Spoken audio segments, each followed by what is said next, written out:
What is up, Cowboys Nation, and everybody here that's, if you're not with Cowboys Nation, then maybe you're just tuning in to see what Cowboys Nation's up to. But what is up, everybody, tonight on a Wednesday night?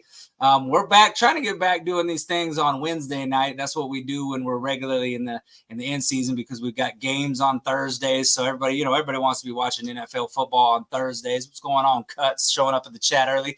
But you know what? We're here on a Wednesday. We've got some Cowboys, action, some news. I saw you and Mike were kind of talking a little bit about the preseason game between the Rams. I wasn't really able to watch much of that. I had some engagements going, so I had to kind of go back and rewatch a little bit of it afterwards. But we got to see a pretty good sample size of Trey Lance, manning this offense, and kind of what he may have improved on, what he still needs to improve on maybe.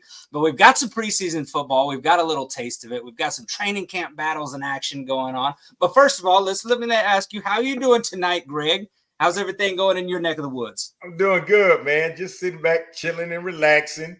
Nothing major, but watching preseason, watching some of the preseason games that they're replaying, because when you see it the second time, you see things you didn't see the first time. And watching the Cowboys play again, they were showing them this afternoon. I think they're still on. But I'm doing good, man. Just doing good. I can't wait for the season to start.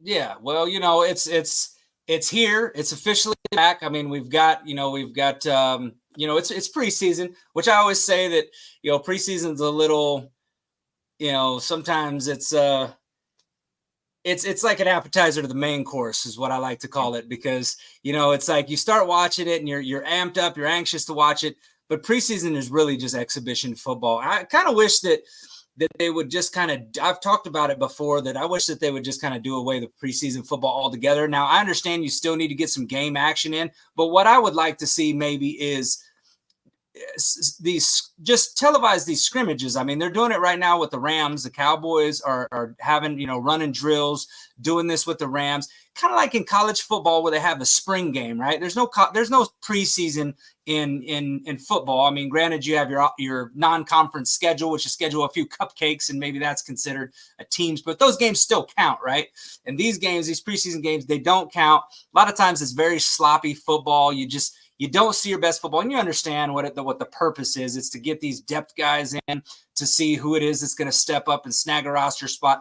But I feel like you could still do that in an exhibition form, but where it's not as a game and it's not drug out for 3 hours. It's a lot. And for me, it just gets a little monotonous. And then I'm just like I said, it's like an appetizer. I'm like, all right, I'm ready for the main course. Bring the main course on. But I don't know. What do you think, man? Do you get into preseason football? Are you super pumped up? You take anything you can get, or is it kind of like you see a little bit and then you're like, all right, I've seen enough? What's your feelings on preseason? Well, I mean, I like watching preseason because you finally get to see everybody suited up and you get to see the players play that are sitting on the sidelines.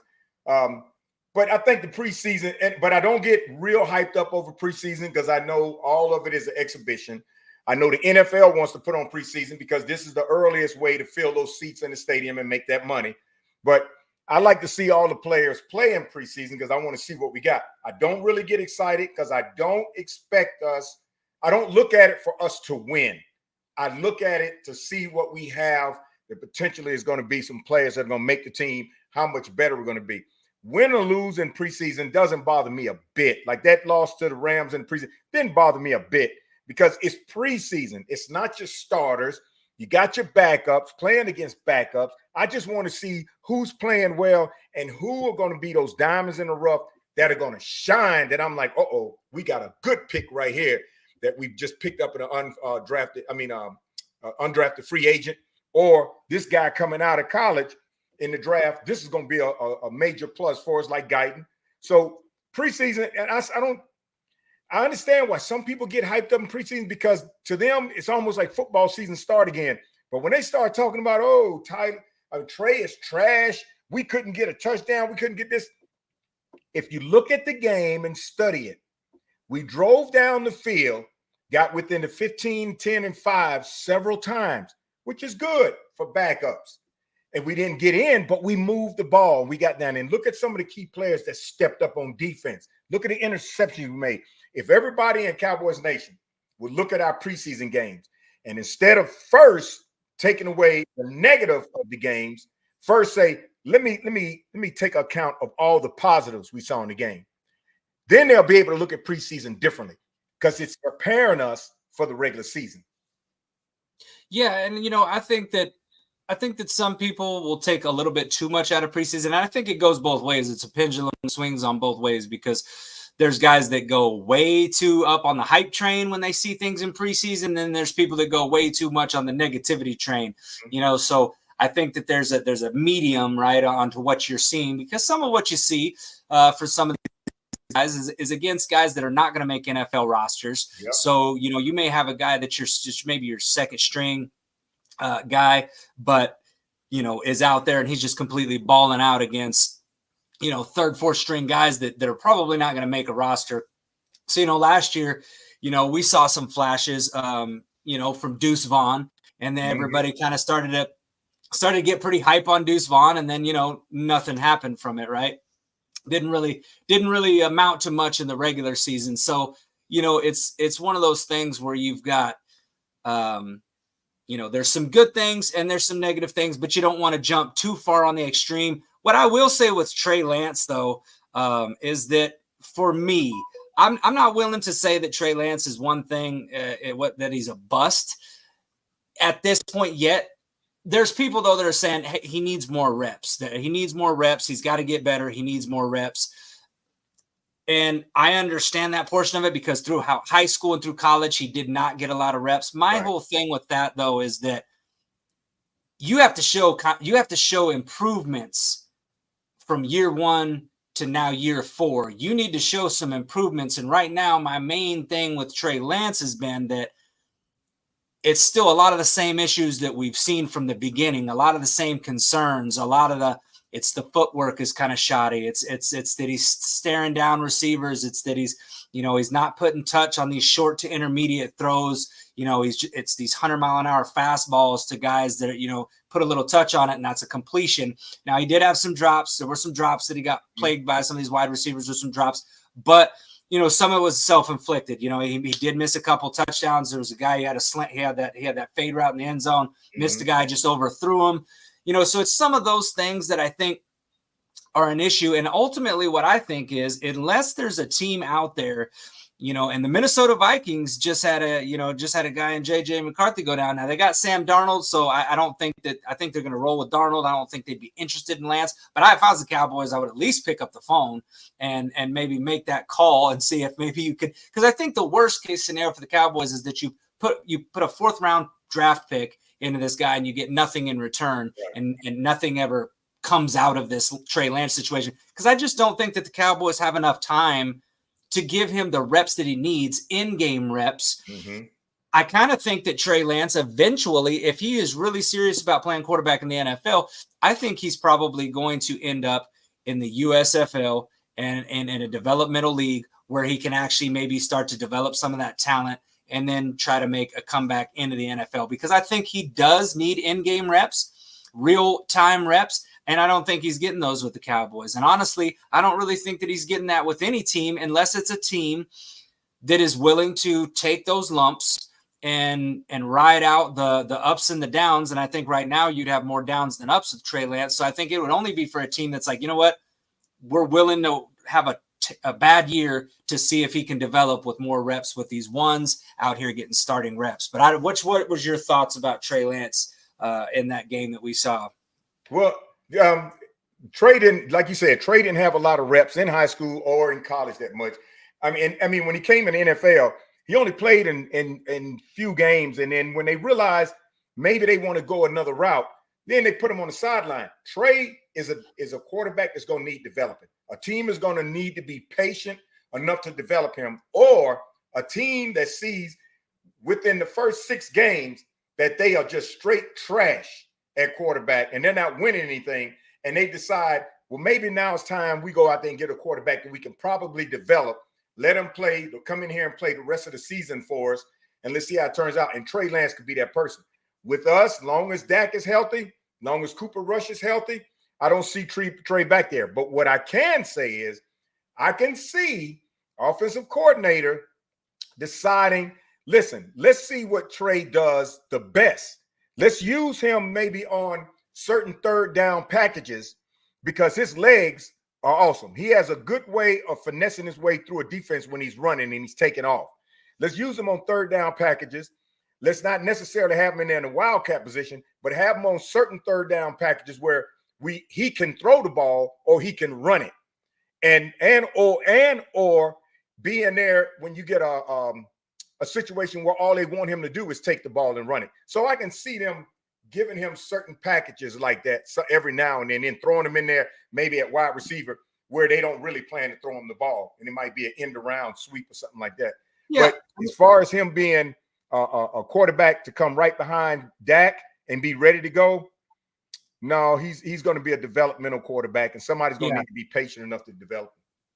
Well, I mentioned it going into the preseason game. I said I wondered if Dallas would basically start in the entire game, and and there was people that are like, no, I think they'll give Cooper Rush snaps. So Cooper Rush just got like the one drive, and I mean that's telling to me what the organization thinks of Trey Lance right now. They think that he needs as many of the reps as he can get to try to showcase what he's got, because right now he's third in his depth chart, and he has not been able to beat out Cooper Rush. And Cooper Rush came in the game, and I mean he only had a few passes, but he looked pretty sharp in the passes that he did make. So it's just one of those things where I think that he's not necessarily in the best situation right now. Now, if they were to be able to use him kind of like a Taysom Hill, because he does, he is very dangerous with his legs. You could put him in maybe a couple of gadget plays or something like that. But right now, I think that, I don't know, man. I think that if he can showcase something in the preseason, I think Dallas's, thought process has to be, we'd like to get something back from him rather than just lose a fourth round pick. I saw Falcon in the chat earlier, and he was talking about, he talked about how that he thinks that that's kind of a wasted fourth round pick because of the fact that this year in the fourth round, and he's going to get me going on this thing, but Braylon Allen, the running back for the New York Jets that I wanted so bad. I mean, I thought he was going to go in probably the third round, but I wanted him badly. I think he's a Derrick Henry type clone, same size, power, physicality. I think that he would have been our starting running back from day one, and we could have got him in the fourth round, but we didn't have a fourth round draft pick because we gave it for Trey Lance. And it's one of those things where I look at it and I'm like, okay, what kind of value do we get for that fourth round pick that we gave up? And Trey Lance, if he develops into nothing and we just end up letting him walk at the end of the year, which we didn't renew his fifth year option. So unless he wants to come back to the Cowboys on a role where he's probably going to be a developmental project guy still, then we probably won't see him back with the Cowboys unless for some reason these next two games we can see a little something out of him, some positive signs, some flashes that maybe a quarterback needy team, because I'm sure the injuries aren't done just yet, but we saw Minnesota get the first one. A quarterback needy team might take a flyer on a guy like Trey Lance and might say, hey, you know what? We'll trade for Lance. And maybe that happens. And I think that's the best case scenario, honestly, is that the Cowboys can recoup something, even if it's a sixth round pick, get something. Something's better than nothing, because right now it just kind of, honestly, it looks like a bad move by Jerry. I get it. At the time, it was like a, low risk, high reward possibility type deal. Just doesn't look like it's turning into that right now for Trey Lance. But again, we got two more preseason games to go. One of the things I'll say is that, Trey Lance was the leading rusher for the Cowboys, which we've talked about this Cowboys running game. Who's going to take the reins? Who's going to lead this team? Who's going to be the lead back? Trey Lance with 44 yards rushing was the leading rusher on that team in that game. Sure was. That's not what you want to see. Nope. That's not what you want to see. So what was a concern coming into the season, coming into the preseason, still looks to be a concern right now. What did you think of that Cowboys running game against that Rams the preseason? Well, it wasn't a running game. No, I mean, it's the same thing we had last year. There is no running game. Now, Deuce Vaughn is back from an injury, and they say he's looking good, but Deuce Vaughn isn't a power back. And Zeke hasn't been in the game yet. I still say, even though people out there say Zeke's washed up, no, I still say Zeke has a lot to prove. Zeke's coming back, given the opportunity to come back. He's going to take that opportunity as a wake-up call. And I think Zeke is going to lay it all out on the field, and he's coming back injury-free. When he left us the last year he played with us, he played mostly injured. He had a leg injury. and then he left. Now he's coming back healthy. He's got a whole different motivation. He's got some stuff to prove, and I think he wants everybody to know, look, I'm going to bring everything I got, and the Zeke that you're going to see coming back, at least for the next year, if they come bring him back another year, is going to be totally different and better than the Zeke that was here the last year he was here. So we can't wash the slate right now on running back long as Zeke is still back there, and Dowdle is shining. Dowdle's going to be our number one running back right now. Nobody else is coming out of any other camps unless we go get somebody on the wire, which I don't know if we'll do unless we cut Deuce Vaughn, and Lipke looks like Lipke's going to be on the squad. Unless we go out on the wire and get somebody, I don't see running back position improving. We're just going to have to go with what we got. So that means our wide receiver core is going to have to be the bulk of what's going to get us over. Cropper's looking good. Brooks is looking good. And we still got our wide receivers from last year. Pray tell we signed CeeDee Lamb. And we haven't seen what Dak is going to do on the field yet is with these wide receivers. So our running back situation, if it was better and we had a serious killer back there, we would be complete. But right now, I don't see a change. I don't see where we're going to get anybody unless somebody falls to the waiver wire and we get lucky. And Trey Lance I don't see, unless he gets rid of him during preseason, I don't see him getting rid of him during the season because Trey is going to be number 3. Pray tell something happens with 1 and 2. You never know what happened. At least we got Trey, somebody back there, instead of going out on the wire and trying to find somebody. Now they got to learn the playbook and everything over. So unless something dramatic happens where Jerry sees he can make some money by getting rid of Trey, somebody gets desperate, he can use that money to pay for somebody else. I don't see Trey going anywhere and Trey being on the team, but I don't see us having to worry about Trey sitting on the sideline because I'm expecting Dak to go the whole season and do what Dak needs to do. Yeah, and it's one of those things where with the running back position, I think that if the offensive line can be better this year than it was last year, because let's face it, last year they struggled in run blocking. That offensive line was not great in run blocking. If they can be better this year than they were last year, I think that will help the running game. But, I mean, I still need to see who's going to take the reins, right? I mean, obviously Dowdle didn't get but 3 carries, so we didn't really see a lot from him. 3 carries, they averaged 4.7 yards a carry, so that's not bad, for 3 carries, obviously. But what I want to see is these next 2 preseason games, I really want to see them amp this up and really try to, let's kind of try to showcase that we can run this ball. Because you're gonna need to show that, right? I mean, that you can do that, that you've got some guys back there. And right now, obviously, it's running back by committee. This is the way that the Cowboys chose to do it. They didn't address running back in the draft, much to the chagrin of Cowboys Nation, myself included. I was one of the big ones pounding the table like we need a rookie running back. We need a kid that's in here, has come in here, fresh legs, young, ready to take the reins and be the starting running back for the Dallas Cowboys. There was plenty of them out there to be had. Yep.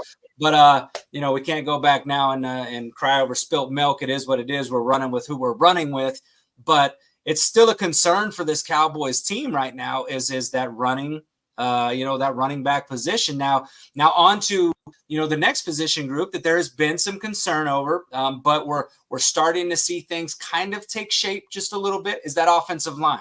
Obviously with the injury to Chuma, we've now seen that Tyler Guyton era has begun. He's officially going to take over that left tackle position. And we didn't get to see a ton from him, but what we did see from him in the preseason and what we've seen from him in camp has looked very encouraging so far. Now, obviously, he's a rookie. Still going to have some road. There's still going to be some bumps along the way. And that's to be expected. But it looks like, once again, this Dallas Cowboys team has hit on another offensive lineman that I think is going to be the cornerstone of that left side of that offensive line. Him and Tyler Smith are a couple, going to be a couple of beasts and forces to be reckoned with for years to come here with this Dallas Cowboys team.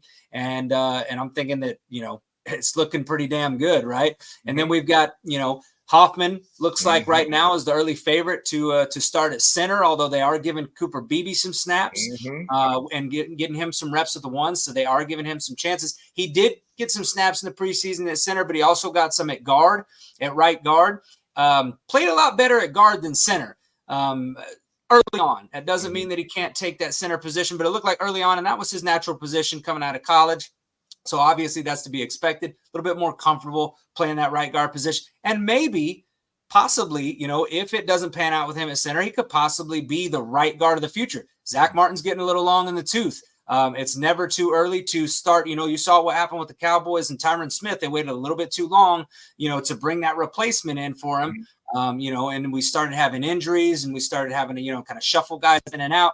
And, it started kind of to bite them in the ass. So hopefully, and maybe we see that kind of transition here with Cooper Beebe. Now, again, maybe he takes the reins at center and hits a home run with that. But early on, we're seeing that it looks like Hoffman kind of has the early edge. That could all change. But thoughts on the offensive line so far of what you've seen from them and what they could be going forward this year? I'm not concerned about the offensive line. I love what's going on with the offensive line. Everybody steps up. Everybody wants to play. Everybody wants to be the starter. And now, see, they're experimenting a lot with these guys on tackle, right tackle, left tackle, guard. So they're moving around to see where they best fit. Chuma Ndoga wasn't going to be a starter anyway. They were hoping to develop him better, but he was going to be a backup behind Terrence Steele and those guys anyway. But with Let's Go and Josh Ball, they're going to start getting opportunities now at tackle. And they say those guys are looking pretty good in camp. So we've got a plethora of offensive linemen that are going to be better and plug in the holes than we had last year because of the age that we had last year, the injuries that hurt our age players last year. And we're going to have depth in offensive lines this year, provided nobody else gets hurt. So offensive lines will be fine. With that said, this offensive line is younger and improved. They will probably be able to open those holes far better for Zeke, for Dowdle, for whoever else is back there, and maybe even Deuce Vaughn. I can see Deuce Vaughn coming out of the packages, maybe going out, swinging out, or in plays like that. But the offensive line right now, to me, is solid, bar any other injuries. I think we are good to go on offensive line. I have no worries. Chuma Ndoga, when he comes back, he better step up because by that time, you're talking 8 weeks from now. So maybe he'll come in maybe in the 6th week of the season, 7th week of the season. By then, we'll have established offensive linemen. By then, whoever's hungry will have taken that position and locked it up. And Chuma Ndoga is going to have to come in like a dog behind somebody to show that they didn't waste their money on him and that he needs to stay on that team so they don't use him as cut bait later. But O-line is good. So, and look at it. In the Rams game, the O-line did their job. You didn't see Trey Lance getting sacked a lot. You didn't see Trey Lance getting pressured a lot. Sometimes when he ran out the pocket is because he wanted to find a receiver that was drifting off to the right or left. But offensive line did what they were supposed to in the Rams game. You didn't hear a lot of talk about it afterwards either, about offensive line needs to do this, offensive line didn't do that. Matter of fact, people forgot about the offensive line. That's how well they did in preseason so far with the backup. So O-line looking good. But my number one concern that I'm going to be looking for in that Raiders game is coming up. The first thing I'm going to be looking for is that defensive line. And I'm still looking to see who's going to take that second edge rushing position to show me that they're ready to step up and do what they have to do. Sam Williams was supposed to be the man this year until he got injured. We have a bunch of people back there that can come in and take those positions. We have a bunch of linebackers. We have a bunch of defensive tackles, defensive linemen. So all we need is about 3 or 4 of them to really, really step up, and we'll be fine. They had a good game against the Rams. Only had like one long run, but the linebackers and the safeties and the corners stopped that. So we improved back then the linebacker position really well. Defensive line is what I'm going to be looking at hard in that Raiders game because I want to see who's really stepping up because they only got one game after that. That means the pressure's on them with 2 games left to really show what you got if you want to make that 53-man roster. Yeah. Well, and as far as the defensive line goes, I mean, I think with the design blitz packages that it sounds like Zimmer has really been able to dial up, I think we're going to be good in the pass rush. And I think off of the edge, I think that we're still going to be good. I think that Nealand, I think we got something in him, and I think he's going to be pretty good this year. And I think with obviously DeMarcus Lawrence is going to do his thing. And then you've got obviously one of the best pass rushers in the league in Micah Parsons, who it sounds like we're starting to move around a little bit more like a chess piece. A lot of people have been clamoring for that and asking for it. Looks like we're going to get that out of Zimmer early on in training camp. They're just raving about how the fact that, it's not so much that the play design is different. It's the disguise. It's the way that they disguise that play. It's the way that they have Micah Parsons up in the box that he's going to blitz, but then you've got a safety that comes up in the box. Then all of a sudden safety backs up, Parsons rushes, or you've got another linebacker and they swap and Parsons drops back and then the nickel rushes. So it's been some interesting things to see from Zimmer. So me personally, my main concern still is the interior of that defensive line. You've got Mozzie Smith. You've got Osa. I know Osa's going to be good. I'm solid with him. Still not sold on Mozzie being our starter going into week 1. I know he's showing some improvements, but I still think he's got a lot of work, and I think he's got a ways to go before I feel comfortable throwing him in the middle of that defensive line. But ultimately, I think if you're looking at one position group along the defense, I think that is the weakest area to me. It's just the defensive line as a whole, right? I think the edges will be okay, but there's still some question marks. There still has to be some guys that are going to have to step up and prove themselves,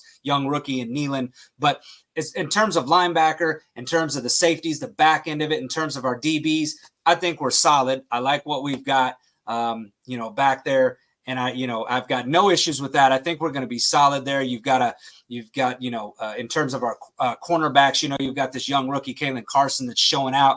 That looks like he's going to be another piece that you're going to be able to add to the mix, along with Jordan Lewis, along with Deron Bland, along with Diggs, who coming back from injury had his first full, he actually scrimmaged with the Rams today, almost got an interception today. So he's looking like he's already coming back. Very encouraging signs. I'm not going to say 100% yet. Right. Because obviously it's ACL is a major injury. We still got to see, but it's very encouraging what you're seeing from him, because in camp, he's starting to look good, against a scrimmage here against the Rams, looking good. So you're seeing good things out of this secondary. So I'm not very concerned with secondary. It's basically that defensive line. Now, one of the position groups that we didn't touch on here that we were talking about before we came onto the show, but I want to touch on just a little bit. And I think this is good for the Cowboys. We did not see him in the preseason, is Jalen Tolbert. He's a guy that the Cowboys drafted that for a couple of years now we've been saying, all right, man, it's, Tolbert's got to step up. He's got to step up if he wants to get a roster spot. Early on in camp, Tolbert has been absolutely the star of training camp, him and Brandon Cooks. Those two dudes have just absolutely seized the most of their opportunities that they are getting to run with Dak Prescott. With the absence of CeeDee Lamb, they are making the most of these reps. Jalen Tolbert doing so good in camp, obviously, that they actually decided he didn't even need to play any snaps in this preseason game. So no sign of Tolbert out there, which I think is a good thing, because I think he is firmly grasped onto that number 3 receiver spot. I think he's your 3. I think that Cooks is your 2. And right now, obviously, I'm not sure if they'll play Tolbert. I would still like to see him get some preseason reps, because obviously I don't think he's that good to where it's like, okay, we don't need to play him at all in the preseason. But I think they're being cautious right now, because you don't know with the CeeDee Lamb contract if this is going to drag out into the regular season. Hopefully it doesn't. But if it doesn't, then you're looking at Tolbert as possibly having to be your number 2 and Cooks is your number 1, which, good Lord, please don't let that happen. Please don't let us go into the season with that, because as much as I like what I've seen from Tolbert and as much as I like what I've seen from Cooks and the chemistry between him and Dak, do not want to see week 1 in Cleveland with no CeeDee Lamb. That would not be an offense I would want to see. It's not an offense anybody in Cowboys Nation wants to see. But what are your thoughts? Obviously we've got we've got Cropper out there. You've got Brooks. Jalen Brooks, and then the other one, something Billy Johnson. But I don't think he'll make the team. Yeah, he might not. He probably won't. We've got some depth there at that receiver. What do you think about the receiver group so far with the absence of CeeDee Lamb? What have you thought about these guys so far? They look good. Jalen Cropper has really stepped up. Jalen Brooks, both of those are keepers. Both are keepers. They are playing their behind off. And Tolbert is doing what Tolbert is supposed to do. Tolbert and Cooks, because they are veterans They've been there. They know the plays. They know the scheme. And I always said, Tolbert reminds me of Terrence Williams. He reminds me of Cedric Wilson that we had. Seems like we always get that receiver, that third receiver that turns out to be good for us. Like we had Terrence Williams with Romo. Then we had Cedric Wilson before we let him go to Miami. And then and now we got, looks like Cropper. For some reason, we tend to get real good picking that third wide receiver. But when it comes to CeeDee Lamb, it's not just his talent and skill. It's what other teams know they have to do when CeeDee's out there, how they have to cover him, how safety has to lean towards that cornerback and giving them help with CeeDee. That's what makes us so much dynamic, where we bring in Brandon Cooks, and that helps get Brandon Cooks open. That helps Tolbert when everybody's keying on CeeDee Lamb so much and Brandon Cooks, and all of a sudden they forget about Tolbert. And Tolbert is a finesser. Tolbert's right there. He's going to get the ball. He's going to be consistent. We got Cropper, who's just like a Tolbert, doesn't have experience, but he's playing his behind off. They're using him a lot in the in camp, and he's using them in 2-minute drills a lot, and he's scoring touchdowns and he's getting the ball. Brooks is a Gallup without the acrobatics. So we got the receivers, but we still need CeeDee, because without CeeDee, you don't have that psyche from other teams having to play the way they always play against CeeDee, which opens up the other receivers for those big plays that we need. And nobody's going to run a route like CeeDee. CeeDee's got a certain canny, a way of running his routes and just making that real quick juke move, and he's already 5 steps away from a cornerback or a safety. So Jerry, I feel, will sign CeeDee. I'll put it this way: 75% of me tells me Jerry's going to sign CeeDee, but that other 25% of me says there's a possibility we get that one sabotage event that we get every season since the Aikman years. Every season we get one sabotage decision that Jerry makes during the season that hurts. And last year it was early in the season, and then this year in the free agency when he didn't get anybody, and now we're looking at CeeDee Lamb, and people say it ain't gonna happen.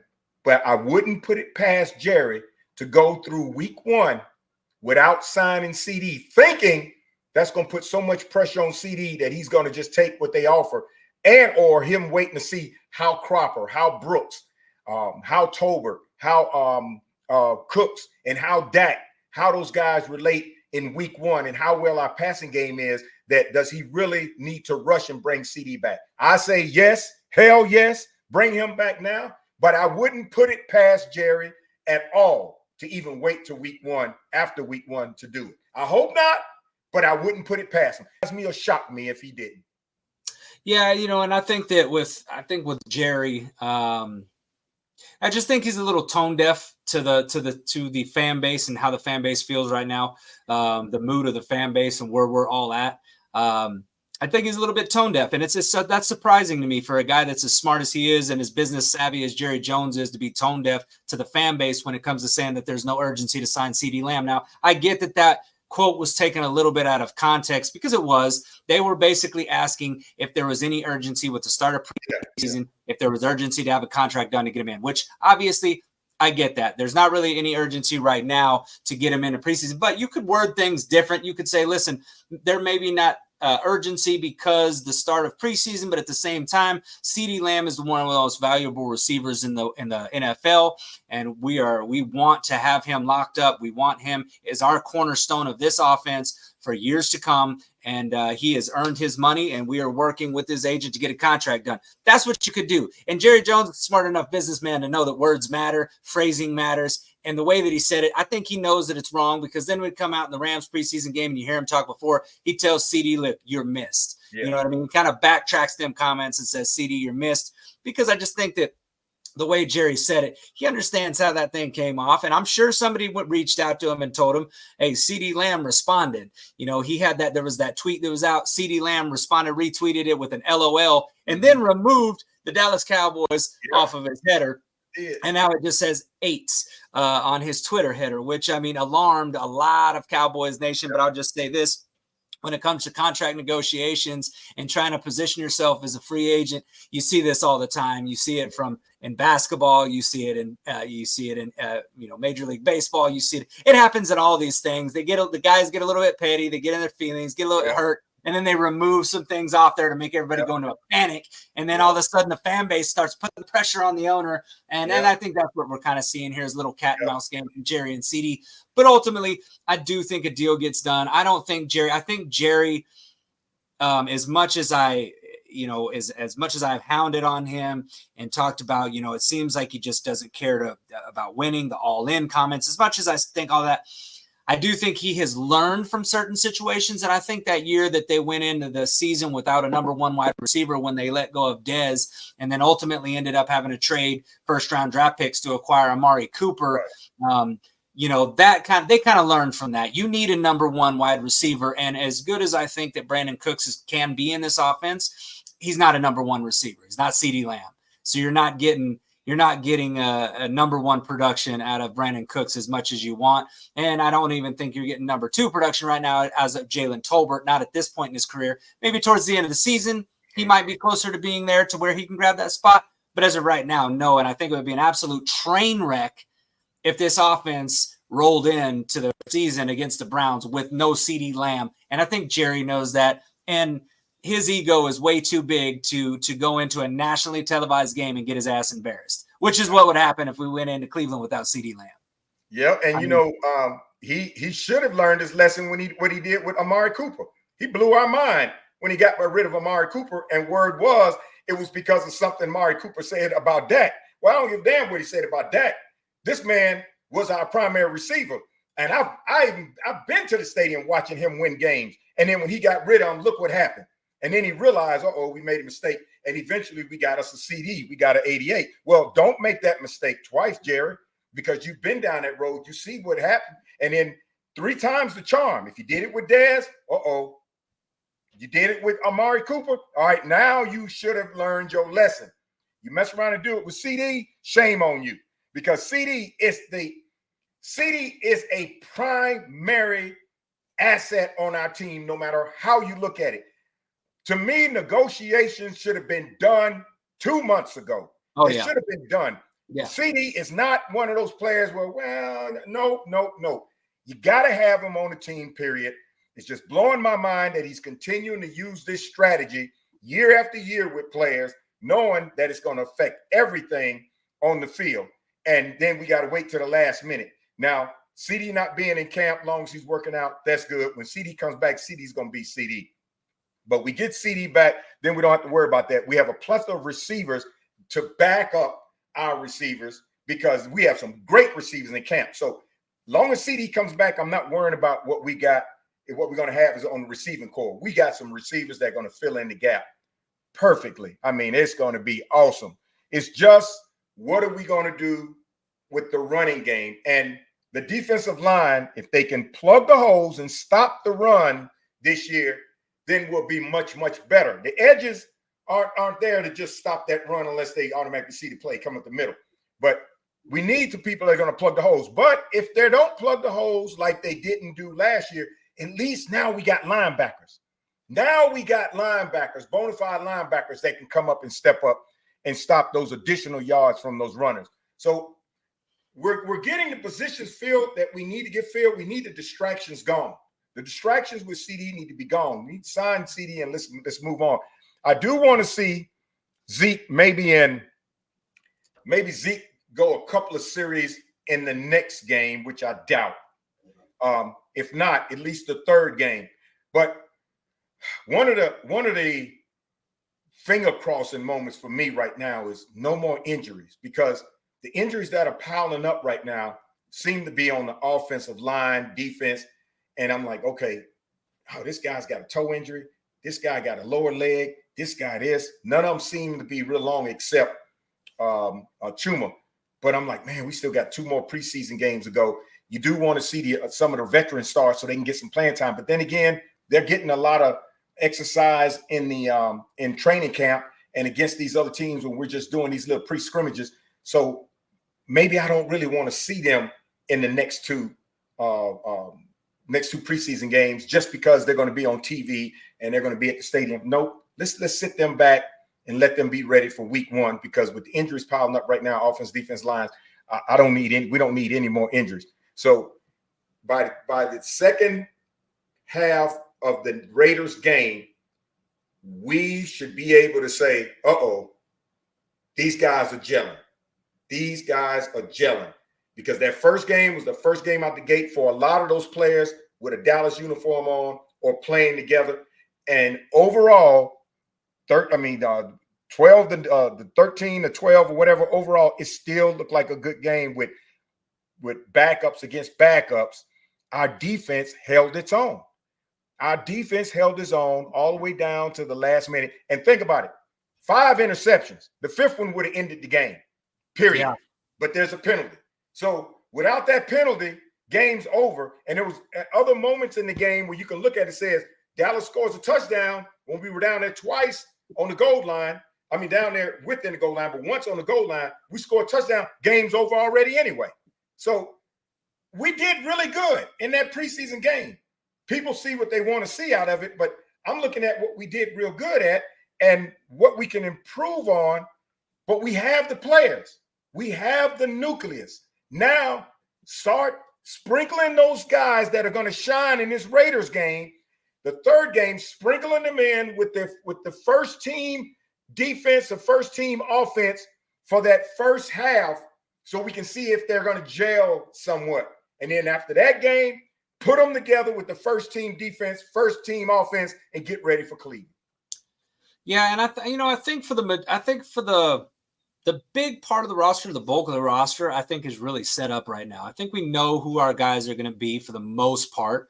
I'm still curious to see who's going to be RB1 come week 1 in Cleveland. Is it going to be Dowdle? Is it going to be Zeke? Who's taking the reins? Because, obviously there's going to be a starter. They're going to have a starter out there that they're going to roll out. It's going to be Zeke or it's going to be Dowdle, because I think it's going to be one of those two would be my money on that. But I think that the majority of the roster is pretty much made up right now. What we're looking at is depth guys. We're looking at guys to see if some of these rookies, how well that they can play within the confines of the offense and the defense.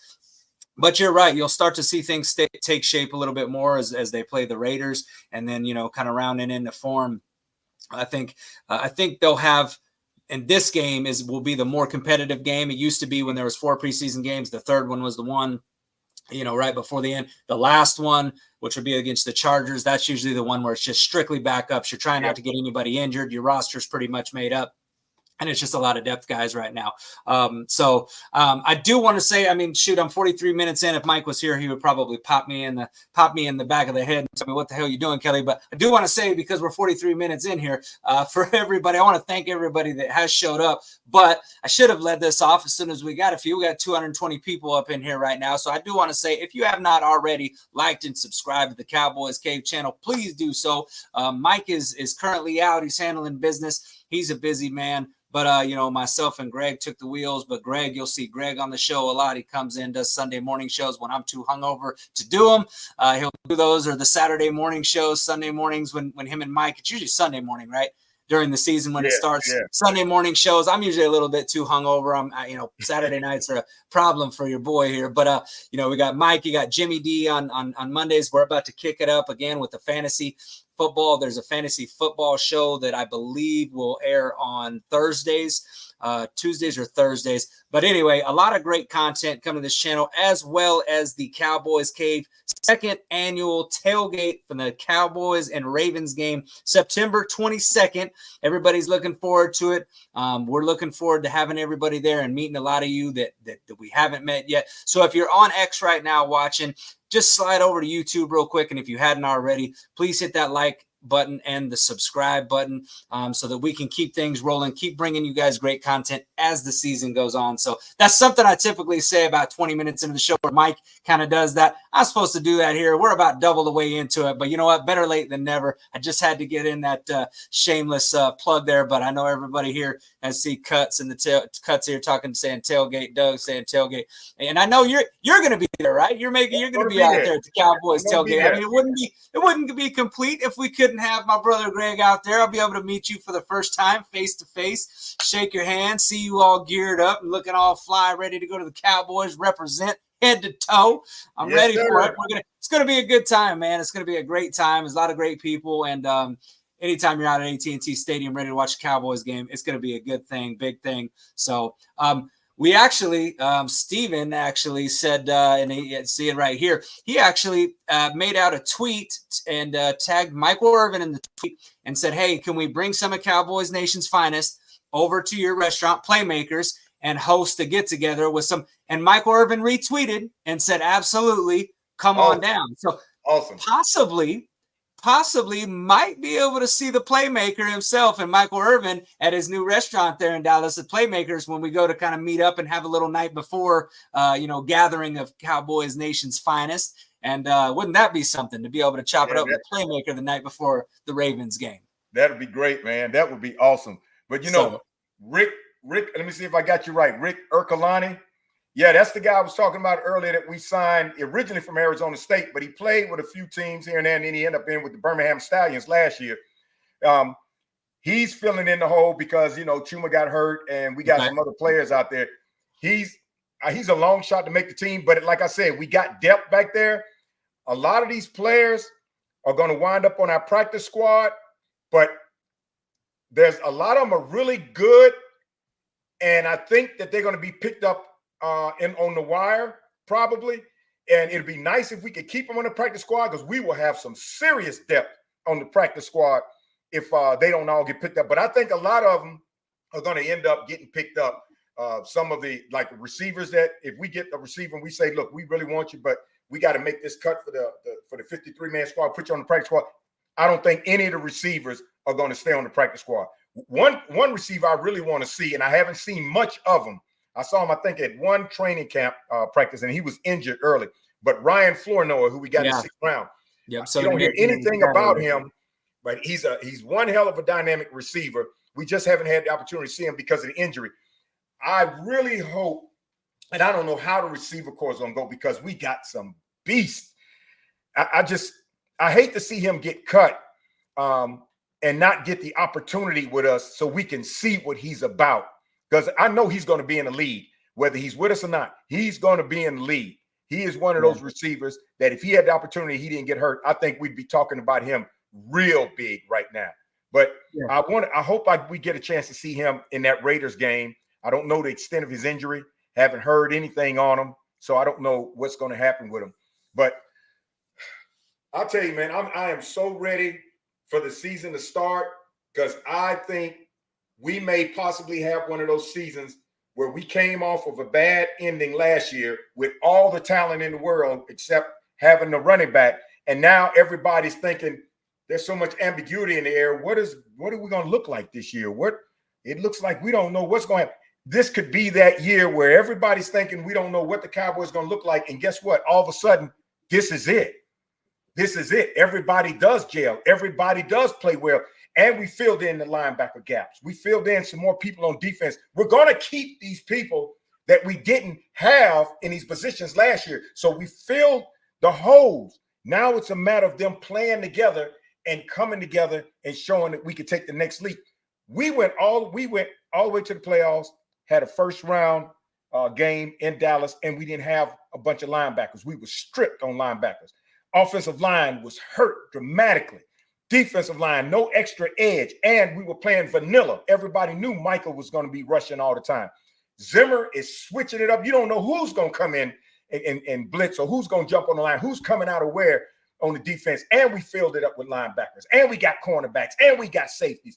We just need a running back, but that might be a moot point if that offensive line now with those young guys open those holes for Zeke, open it for Dowdle. Lipke gets opportunity to get through. I'm telling you, it looks promising, folks. I'm excited to see what we're going to put on that field against Cleveland because we got it. We got what we need. Barring injuries, and everybody comes together by the end of training camp, and we get CD back on the field, it's going to be hell on wheels in the NFC East because we're going to have what we need to have to go out there and win some games. Well, let me ask you real quick, is since we're gonna, before we kind of wrap things up on the show, what are you looking for in this Raiders game? What are you looking for as far as what position group or maybe what player are you looking for that you think needs to step up? Who's the one? And it doesn't have to just be one; it could be one or two players or a position group. Who are you looking for most to step up in this Raiders game that you need to, that you're like, hey, I need to see something from you? Who is it that you're looking? I know who I got. I've already got my guy. I'm gonna let you go first though. Yeah, be honest with you, I don't expect much out of Mozzie, and I hate to say that, but I don't expect much out of Mozzie stepping up. That's going to go forward and be a starter. I don't really even think he's going to be a starter. If they do start him, they're going to start him just because he's been with us. But I think somebody else is going to take that job. I'm looking to see that interior line, like we said on defense, how they're going to stop the runs. And then the linebackers who are doing a great job, even Morganson, who intercepted that ball and ran, he's a linebacker. Morganson, he played well. He held his position. Linebackers were sweeping the way they need to play. I'm convinced that the linebackers are going to do their job. So they're going to stop those runs if they get past that offensive line and they try to get those deep runs, and then the corners are going to be hitting. I want to see how we move the ball down the field to either score a touchdown or get close. We move the ball down the field with Trey, even though we didn't score. But we did move the ball down the field. So it wasn't like we couldn't move. We just couldn't get a touchdown. Trey did overthrow. And they said he has a tendency of overthrowing when he misses passes. But if he can improve some to where he looks like, okay, he's a developmental quarterback, and I think he's going to be somebody that can potentially be our number 2 in the future. If he looks a little bit better than he did the first game, fine. But overall, I want to see how the entire team as a whole on defense plays the Raiders, because the Raiders are going to I'm sure they're going to put their starters in for at least a quarter or half a quarter, because their coach, he's no nonsense. He's going to try to put the people out there and see what he has week 1. He doesn't want to wait and hold people. He wants to see what they got week 1. So he's going to have some starters out there. I want to see how our defense plays against them. But as far as an individual player or players, I don't see any individual player that I'm looking at to say, I want to see what he does, because nobody comes to mind. And Mozzie, I'm not expecting much out of Mozzie, so it's not him. Everybody else that I see that came on the team trying to get a position, they're playing their behinds off. And they played a great game. And so what? They drove down the field and got a touchdown. Well, we intercepted the ball, but because there was a holding on the other side of the field, not even near that receiver, that's why it came back, and they eventually drove down the field. And we took them to 4th down and goal in order for him to get touchdown. And it made him run outside the pocket and had to make a goofy sideways pass just to find somebody because he had a little extra time. We played that first game and looked good. So I wasn't looking at it to win. But on this next game, now I want to see us take it to the next level. Offense, when you drive down, those mistakes we had on the offensive line by not letting that running back get in the end zone on the 1-yard line, let's improve that and open it up. When you coffin corner passes or it passes in the end zone, Cooper Rush, you threw one and nobody was there. You were trying to get rid of the ball, understand, because you didn't want to take a sack and push us back to get a deeper field goal. But Cooper, you take us down there. Trey, you take us down there. And Trey, if you have to, run it in. So the quarterback position on both of those is going to be something a lot of people are going to look at because they want to see what we have on backup. But everybody else, man, I think is playing well. I think they're playing the way they need to be playing at this point in training camp.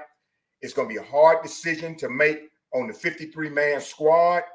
We did some good pickups in this offseason during the training camps. Go getting this person, plug and play this person. It's going to be very, very interesting to see who's on our practice squad and who we put on the practice squad that somebody immediately picks up. Yeah, well, I saw in the chat, and I was doing some kind of research real quick. So before I answer my question on who I'm looking forward to step up here, we did get a trade. The Dallas Cowboys added some. Don't necessarily know if he's going to be a starter, but if anything, it definitely helps out. We got a defensive tackle, Jordan Phillips, 31-year-old. He's been with Miami, Buffalo, Arizona, and was just recently with the Giants. That's his most recent team. But last year for Buffalo, played 14 games, started 9. He's a run stopper, so he's going to be a depth piece, a rotational piece, I believe, on this defensive line. So not a bad trade. I don't know what they gave up to get him. I'm sure it probably wasn't much. My guess is probably maybe a 6th or 7th round pick, but they did make a trade to kind of bolster that interior of the offensive line, which we've been talking about. It's needed. It's needed, right? We need to beef that up a little bit. He's a big guy. I think I was looking at his size real quick. He's 6'6", 341 pounds. So he's a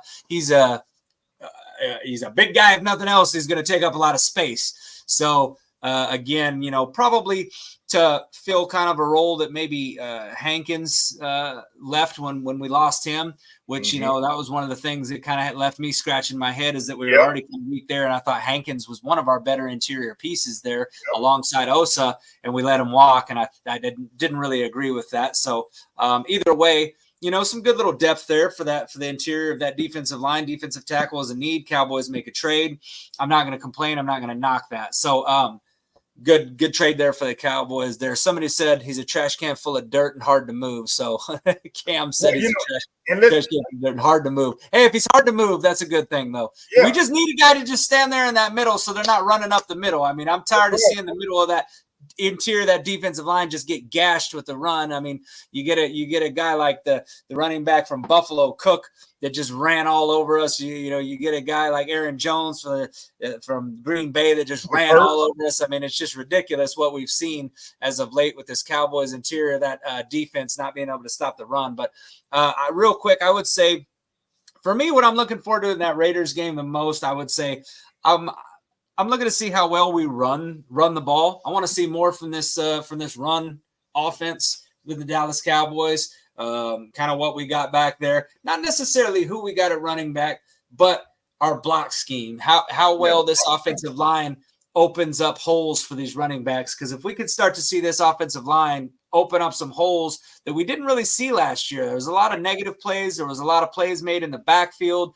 They weren't very good in the run block scheme last year on this Cowboys offensive line. So if we can see an improvement there, see some holes open up, that's kind of what I would like to see from this Dallas Cowboys team. And then also I would go and reiterate, I made a tweet earlier in the week and I got not a lot, I'd say, but there were some people that I think were offended by what I said. I talked about, I basically talked about Trey Lance and just said, look, there was people that were saying that Trey Lance was the future. He was the guy that was going to take over for Dak Prescott. And I just said, absolutely not.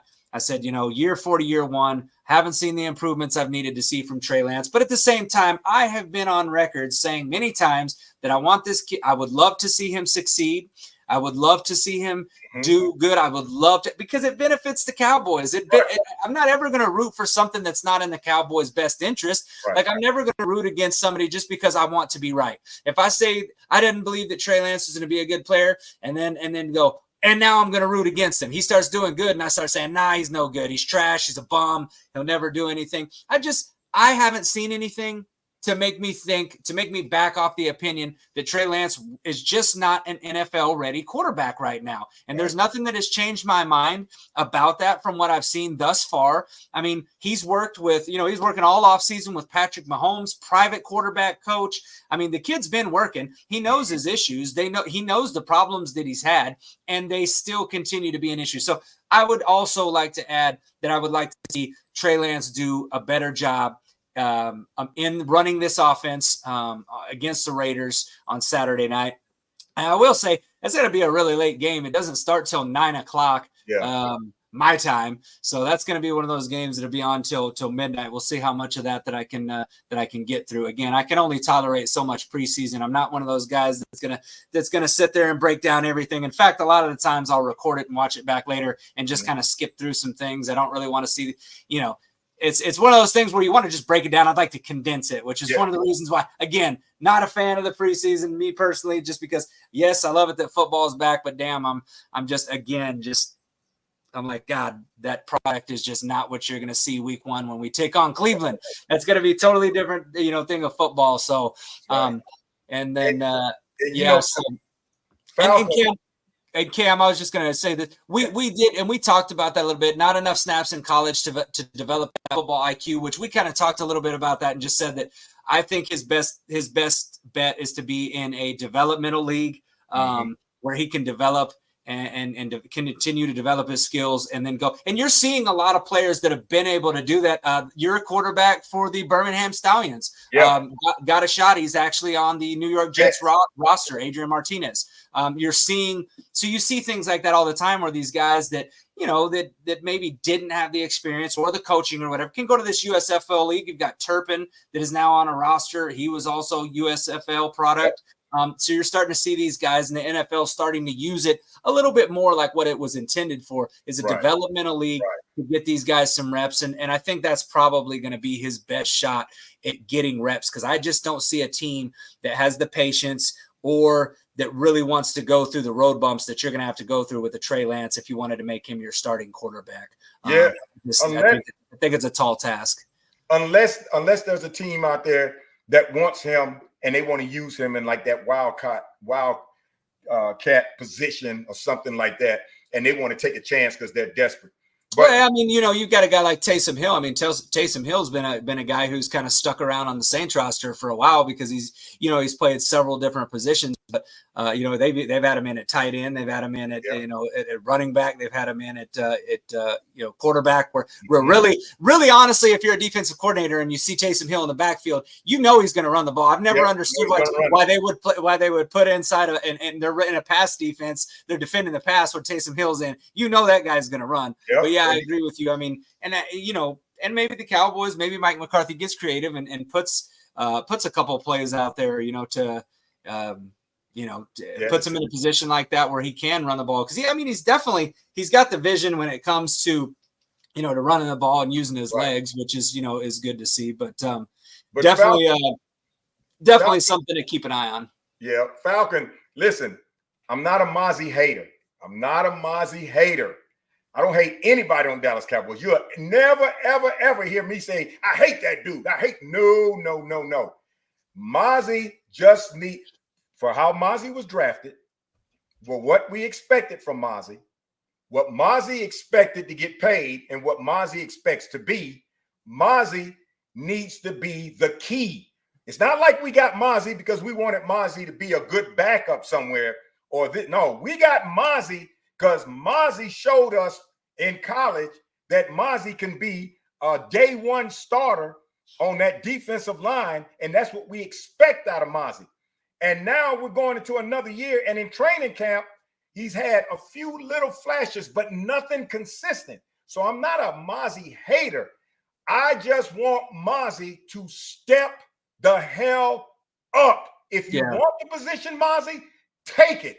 If you're one of those players, you happy that you made it to the NFL, got that contract, you just going to hang around as long as you can, even as a backup position, and then when they say you got to go, you just slide off, then that's on you.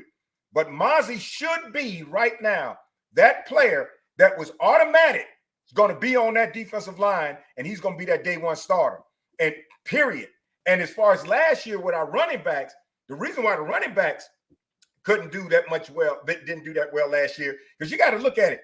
We had some key offensive linemen hurt early in the season, but they knew that their backups were young and they weren't ready, so they still played. Tyron still played in injuries.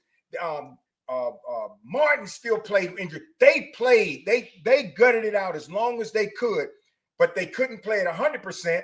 They couldn't keep those holes open all the time for those running backs because they were injured.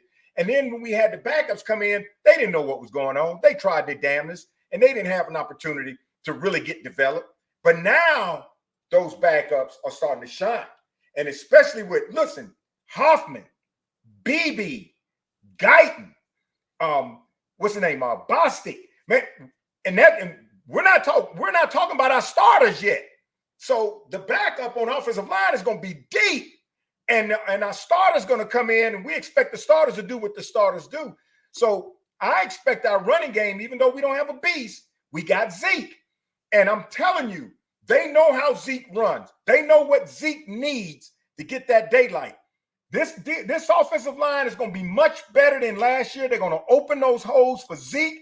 And I told you, Zeke's going to come with a whole different genre when he comes to play this year, because Zeke is thinking, you guys let me go when you really should have kept me. Okay, maybe it's on me. It looks like I was getting complacent. No, I'm a running back.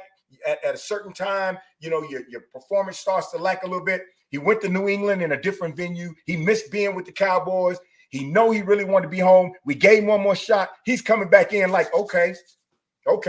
This won't be like that last season I was here, because, guys, remember, nobody talks about it. I was hurt, but I still played, and I couldn't produce the way I wanted to. I'm fully healthy, and I've been working out in all season, and I'm coming back to show you something. Everybody's washed up. He's old. Y'all better not sleep on Zeke. You better not sleep on Zeke. Zeke can give us one good year. That's all we need. And guarantee you, Zeke don't know what's coming up in the future, but Zeke already said, he's putting it out there. He said, I got some unfinished business. And he's going to show you he's got unfinished business. And now that offensive coordinator is going to say, look, offensive line, I got some good, young, healthy beast up here. Our starters ain't even in there yet. We're going to be mixed y'all together. Guyton, you're going to be a monster. BB and Hoffman, you're already playing like you don't want nobody to take your position. Guys, all I need y'all to do, open that hole enough for Zeke and Dowdle and watch our running game. And once you see our running game improve, they got to play us dual. They got to play a dual offense for the passing game and the running game. So don't be surprised if we look better this season than we did last year with all the injuries and defensive backs and the no running back and the offensive line and nobody to stop the run, and still made it to the playoff. Now we got everybody. We got everybody we need. It's just a matter now of putting them together and they gelling. So, folks, get excited, get ready, because this Cowboy season, I think, is going to be awesome. I really do. Well, I think ultimately, I mean, as you know, as much as if the offensive line can block better, obviously I'll feel a little bit better about the running game. I think that I still feel like that the Cowboys are going to, and I could be wrong, but I don't think that the running back room is 100% set yet. I still think the Cowboys could possibly trade for a running back. I know they just traded for a guy now. They traded for a defensive tackle. I feel like they might be able to still make a trade, or maybe a pickup. You know, there's a few free agents out there that are, running backs that are still available out there. That's why I think that this game and the next game, pretty important in terms of what you have in the run game.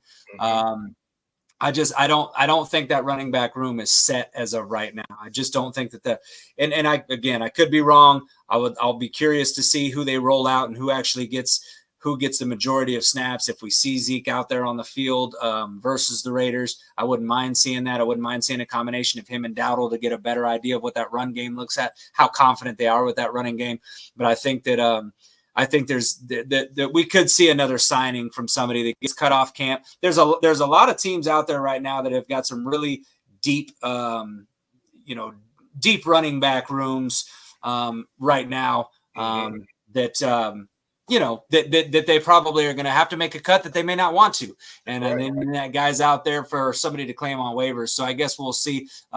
Cam says Broncos have more running backs than they need. There's several teams that are out there that is like that.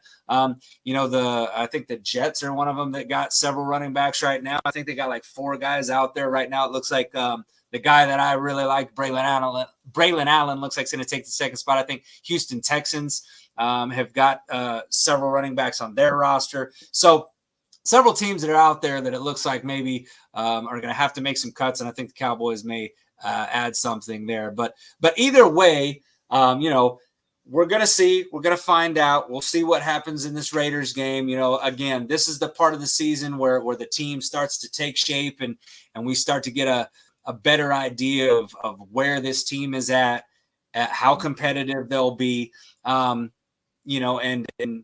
Obviously we still got the CeeDee Lamb thing, which me and you both talked about. Think that they'll have him signed, get CeeDee Lamb signed. Then the bigger thing will be, is are they going to get, Dak Prescott signed? Are they going to get a deal done with Dak Prescott?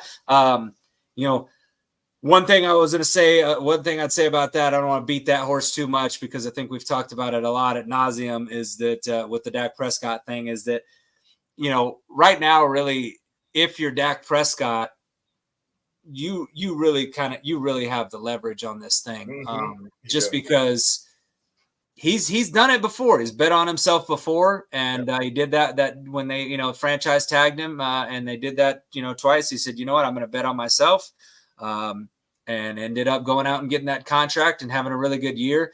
And I think right now he's in the position to do that again and say, you know what, I'll do it again.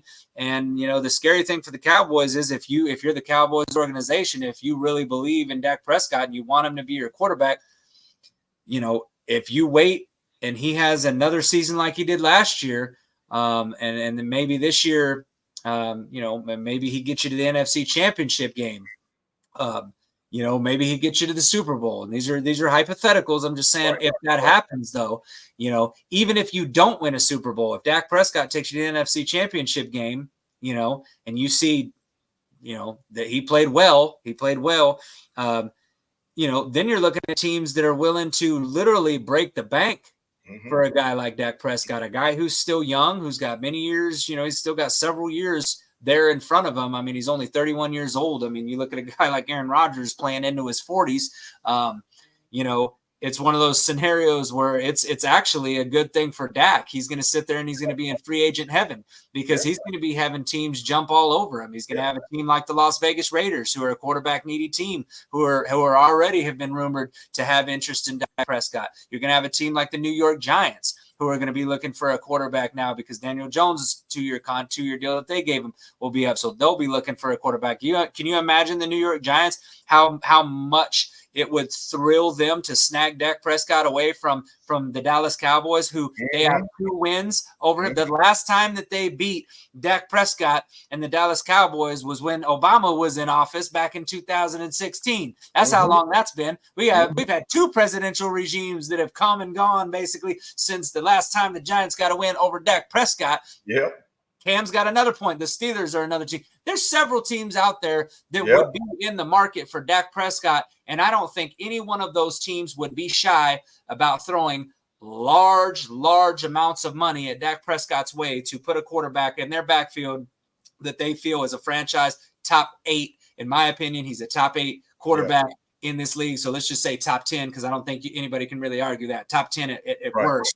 Top 10 quarterback in your backfield. Because if you have a quarterback like that, that's the first key you need to win. Get yourself a quarterback, everything else falls in place. But I mean, it's something to continue to keep an eye on as the world turns, the Jerry Jones thing. And I really, best case scenario for me, Greg, is that I really do hope that a deal for CD and Dak is both done before the season starts. Well, and you're absolutely right, Kelly. And I try not to think about Dak this season because I know we got him this season, period. Negotiations or not, Dak's not going to just say, oh, it's in the 7th game in the season and you haven't signed me, I'm gone. I'm not getting off the field. We got him this season, so I'm not worrying about that.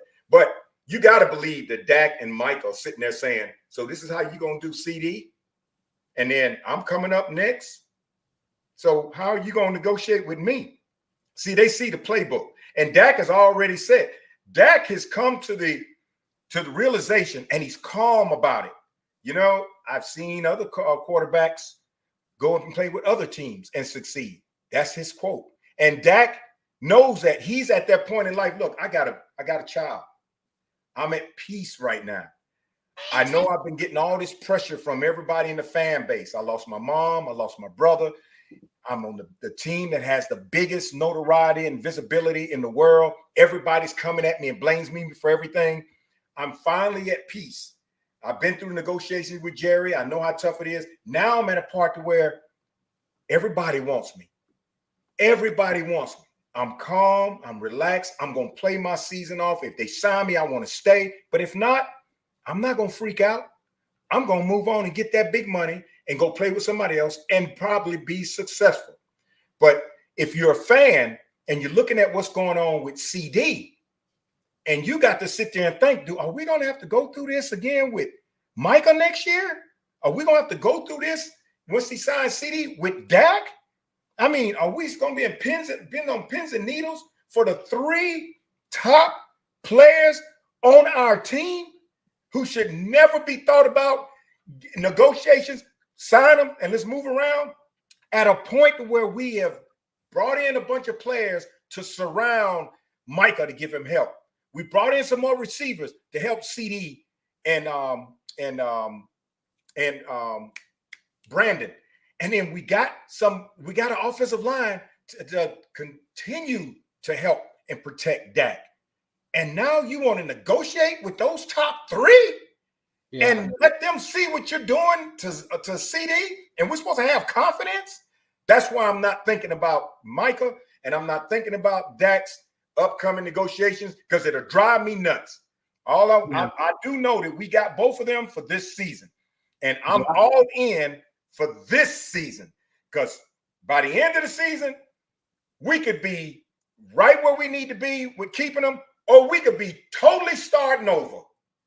And still maybe have CD. So I sure as hell hope we're not. I sure as hell hope we're not going to be in a situation where we're starting over. But I mean, it's a possibility. And it's just one of those things where when it comes to the Cowboys, you got to look at it and you have to think to yourself, if you're a free agent or you're a rookie or you're a player and you're looking at Dallas and you're thinking to yourself, is that a place that I want to go where I'm going to have to fight for my money like this? Because that is, it's just a deal where it's saying that, and everybody's like, well, contract negotiations, is a contract negotiation. Well, contract negotiations in Dallas happen differently than everywhere else, because you don't see players, you don't see this thing on Twitter where you've got a guy, you've got your star wide receiver getting in his feelings because of what the owner said,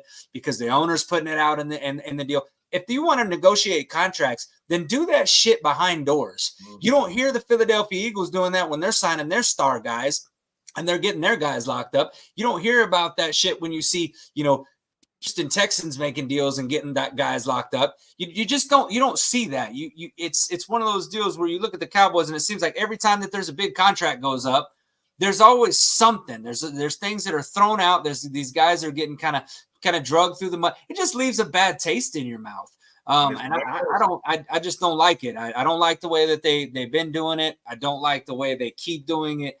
And it's just, it leaves a sour taste in your mouth. I just wish that the Cowboys would get these things done. And I wish that they would just get the deals done and just get the deals done. And it looks like Mike Tag jumped in here and he said, "What's up? Catching the show late." What's up, Mike? Kelly and Greg. What's up there, Mike? I hope everything was good for you today, man. We ran the show. We didn't burn the place down.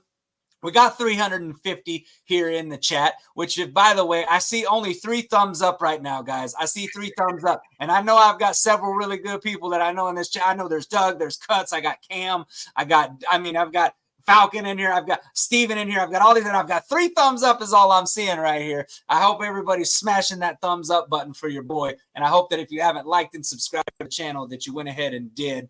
But Mike said he just made a donation at the Hard Rock.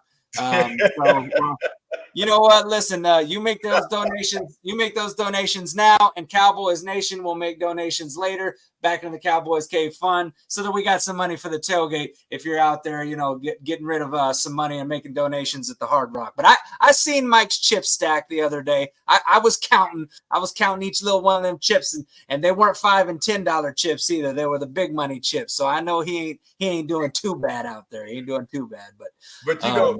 But Kelly, when you said and think about this, you said, I wish the Cowboys would stop doing blah, blah, blah. Think about what you just said. You said, I wish the Cowboys, because you're thinking about it in a sense that there's a general manager, there's a owner, there's this. It's not the Cowboys. It's one cowboy that continues to do this slow leak in negotiations. Because in most teams, the general manager is involved, the owner's involved, you got the assistant general manager involved, and then they're making these decisions about who they want to sign, how they want to sign, all of that. Ours is all in one person. Is all in one person. Our front office isn't a front office. It's a desk. And there's one person behind it, and that one person continues to do the same thing every year. And like I said, they'll tell you, people I know, they always say, Greg, what do you mean by every year Jerry makes one move that sabotages the team. I said, every single year, there's something dramatic that he does that sabotages our team. And I go back to the Amari Cooper situation.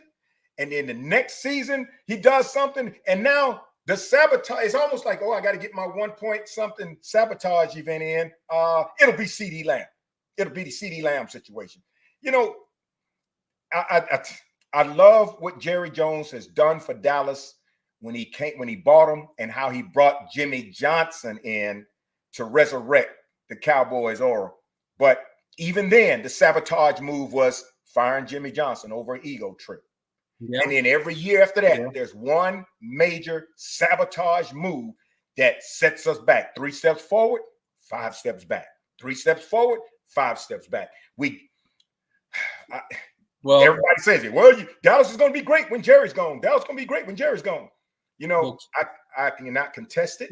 It might not, but I will say Cam has a really great point here, and I've said this many a times. The fact that your GM is your owner. Think about this, Greg. How many other teams, and I've said this many a time, how many other teams would, as Jerry just in his GM role, how many other teams would have fired Jerry's ass years ago? Right after Jimmy Johnson. Right after Jimmy Johnson, they would have said, you got to leave Texas, but you got to get the hell out of here.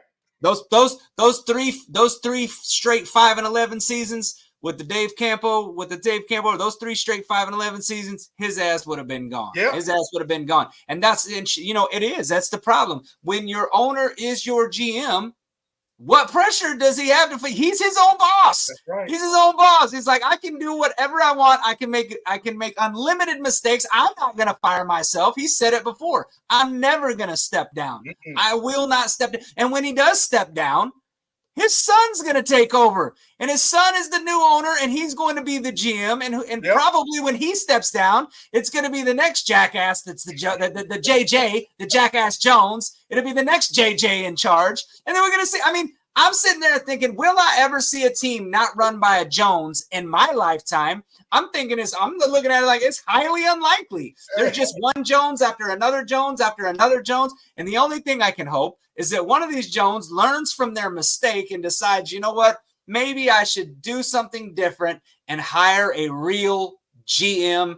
Yes. But for the foreseeable future, that shit ain't going to happen. And when one Jones is gone, the other one's going to say, you're in charge, but you're not hiring a GM. You're going to continue that clone.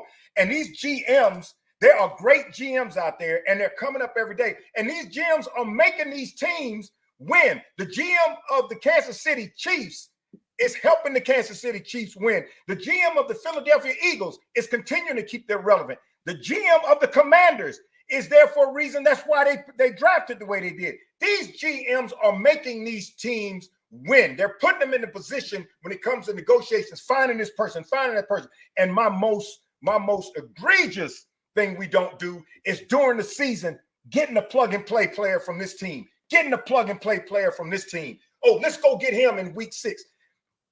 Every team is doing it because they're improving upon what they have during the season to continue to take them to the game. We're not. We're sticking back to the 70s. This is what we got. We're going to take it all the way through. And until we start doing that plug and play, which the GMs initiate on all these teams, it's the GM that initiates this. Until we do that, we're going to continue to get right up to the threshold and say, here we go, here we go. Oh, hell, here we go. Yep, here we go. And you know what?